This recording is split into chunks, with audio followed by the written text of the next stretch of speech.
great time to be alive, guys. Today we have the BaByliss TOMB 45 trimmer, and I'm gonna elaborate why I said it's a great time to be alive. Because about just 10 years ago, we maybe had the magic clips and cordless clippers that are just coming out. And about probably 12, 13 years ago, everything was corded. And now we're getting into really unique features in this trimmer that I'm gonna get into. So I watched Chris Basio on a live. He started to explain how these things came about, and he said that it was 3 years in the making to make these trimmers and clippers. Right now I'm reviewing the trimmers, but 3 years, and then he started going over concept art, design ideas, reiterations, and he had proof backing him that he did 3 years of research on these, which made me more interested in them, because he was saying a lot of people just slap their name on something, put it out, recycle stuff. And when if you know anything about TOMB 45, they have a lot of wireless charging stuff that you could add on to their clippers and put on their pads and pods and all that. And what they did is they went ahead with the very most unique feature about this. It has wireless charging. Now, your trimmer battery probably won't go down as fast as your clipper battery, but it's still a good idea to, keep this guy juiced up. And the dope thing is it has a display. So when you turn it on, it tells you exactly how much power is in there. And this is good for a couple reasons. A, you know how much battery power you have, so you can keep your battery optimized. If you had like 4 dots, and 2 dots is 50%, 3 dots is 70%, you know exactly how much it is. So you could keep your battery health good by not overcharging it, not letting it run all the way down to 20%. If you keep it between 80 and 20, the battery health in this will be substantially better than trimmers that you just keep plugged in over a long period of time. They talked about having a reverse blade, and I was like, what does that mean? When I got my hands on it, I found out that the reverse blade is the buttons are on the front. So when you pick it up, you just, all right, we're lining up right away. And that's the main focus of these edgers. They are lineup focused trimmers. Like, the number one idea behind these was to make dope lineups. Balding is second, beards is second, because the grips inside are all perfectly in hold for that, so when you hold it upside down, you don't have the same grip. The grips, I mean, it's still grippy, but it's not designed to be held like for the beard. And then when you scoop out upside down to bald out, it does have a little back grip right here or whatnot, but it just feels great. You pick it up, turn it on, line it up, bam, bam, bam, go. And which brings me to probably the most important thing about a trimmer is the blade. And I wanted to talk about that last, because also you can clean the inside. A lot of those things have magnetic. The blade on this, so when I get a trimmer, I cut with it, I do my neck, and I line, if it's pulling, I'll adjust the blade. If it feels good and I don't get too red down here, or if it feels like it's good enough, I'll cut with it out the box before I adjust it, because I don't want to spend time adjusting blades if I don't need to. So that's when they say out of the box they're ready to go. These out of the box were ready to go. The blade is phenomenal. It's crunchy. It's plenty powerful. As a matter of fact, it has 2 power speeds, which I haven't used it yet, but maybe if you're doing a kid and the noise is kind of bothering him, you could like turn it down a little bit. I really don't know why the trimmer would have 2 speeds, maybe to keep the cam follower. I don't know. I'll try it with the lower speed later.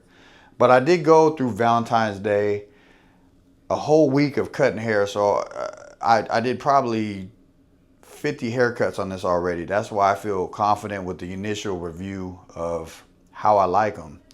And out of the box, best blade I ever used in my life. Kudos to BaByliss and Chris Basio for, they just did the MIM blade and the Low Pro FX clipper Not a good, in my opinion, blade. But this guy right here, which I believe is an M-ion blade, fantastic. Didn't mess with it. Not gonna mess with it. Cuts hair. When you get onto the running time and all that, it's kind of like not important because, I mean, I haven't dropped this thing under 80% by just putting it back on the pad. But when you incorporate the wireless pad, the ergonomics, the blade is already good to go from the box, and that's just my blade. Every blade may vary, I'm not sure. But yeah, I'm super happy with this. It's done me well so far. The grips are high quality. They got the little TOMB 45 insignia in there. They don't feel like they're gonna like rub off anytime soon. Everything feels premium, solid, compact, not overly loud.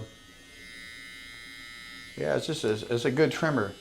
And in an era where we kind of had plateaued on innovation, like cell phones, you know, they're kind of incrementally going up. Of course, if you look at an iPhone 8 to right now, it's going to be a big difference. But the wireless charging built in, the display, the USB-C charging cable, and the proprietary BaByliss cable, the fact the blade is hitting, you know, and then it carries on some dope cleaning, you know, the magnetic cleaning top. Now, I think they left one thing out for version 2, and that would be a replaceable battery. Because obviously, BaByliss has the, but you know, they're probably going to hold that back for the next one. But that's really the only downfall I see compared to like the FX1 and this is, you know, you can just switch the battery right away if something goes wrong and you're no hassle. But out of the box, these cut better than the FX1s. The FX1s I had to adjust. And the Sabres, I did not adjust these. These are good trimmers. They're good overall. You pick them up, you go. I balled out with them. I do a lot of heavy work with these, so I got to change the blade often because I do a lot of balding with these, and they're like, you know, crunched up at this point. So definitely good trimmer. I still use them, love them, but no comparison between these two. It's not even close. Better blade, more power, way more tech. Seems to be a durable, more constructed body as opposed to these. Yeah, I'll keep buying these, but if I had to pick one to start with right now, I'm in barber school, I need one trimmer, I'm shooting this right off the bat. Wireless charging, it's just comfortable, man. It's like Chris Basio had, you know, all these schematics and he showed like an hour video I was watching, and he's like, they incrementally changed stuff when it didn't work. And you can see the time put into this product. The only cons I can say, no removable battery and somewhat less comfortable doing stuff other than lining up. Yeah, I had to pay my own money for this, guy. So if you like the video and follow me and subscribe and all that, I'd appreciate it, because, you know, paying money, I wish I could get the box delivered to me like a few other barbers and be like, hey, I didn't pay for these, but yeah, I got to pay for these. So the follow, the like, all that good stuff is very much appreciated. And we'll do the clippers next. So give me a couple days. Let me grab those. Let me get them involved a little bit, and we'll see how that goes. So far, so good. I give it a 10 out of 10, honestly, unless something catastrophic happens. I mean, really every base is hit. You could charge it 3 different ways. The blade is fire. They're comfortable. They're not loud. I mean, what else do you want?